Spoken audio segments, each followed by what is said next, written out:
Welcome back, kings and queens, to another Blackout Friday. And you know we have the special Strong Black Woman edition. Today, we will be discussing Sojourner Truth. And if you haven't heard about it, let's learn about it. Sojourner Truth was born Isabella Bonefree. She was born in 1797 in Swatkill, New York.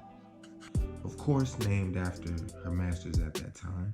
She spoke Deutsch all the way up into the young age of 9.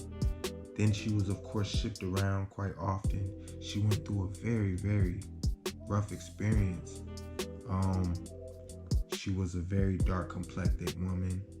As a young lady, when she finally blossomed during slavery, she was mistreated by white men often.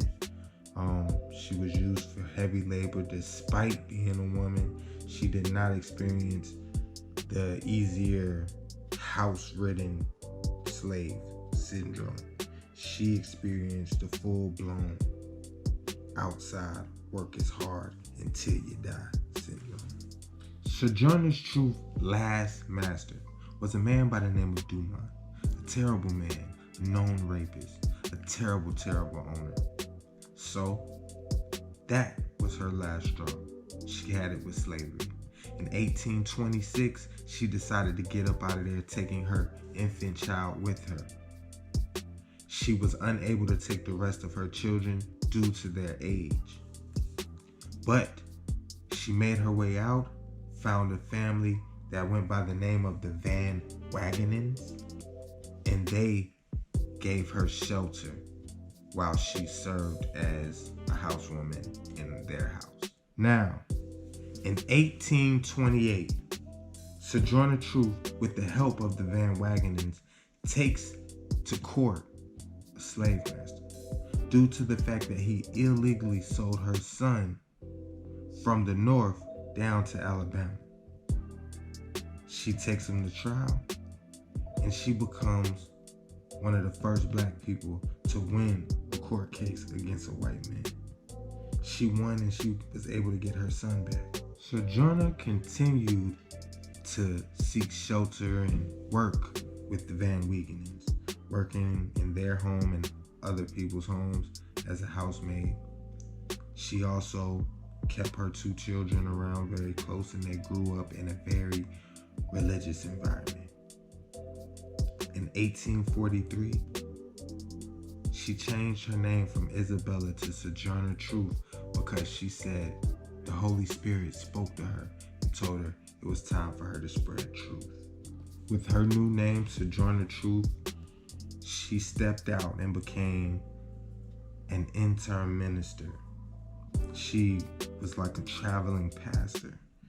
She went to all type of conventions and all type of places, singing hymns, diffusing mobs, preaching the good word. She took this on as if it was her job because the Holy Spirit spoke with her. In 1851, one of her most notable moments was at Ohio's Women's Convention, where she spoke, stood up and said, "Aren't I a woman?" in front of a whole bunch of nervous, Negro-phobic white ladies, explaining to them that she's just as much as woman as them, even though she's black. Sojourner Truth continued to speak over the years, all the way up until her passing in 1883.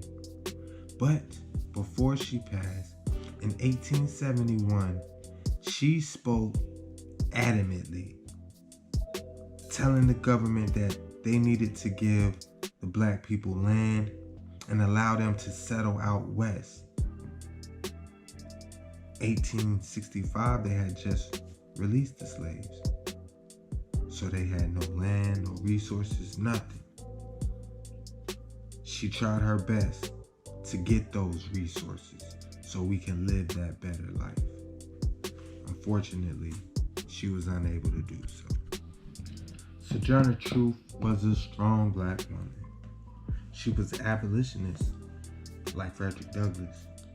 She was a women's rights activist, like Ida B. Wells. She left her mark. She never stopped doing what she thought was right, what she thought was proper.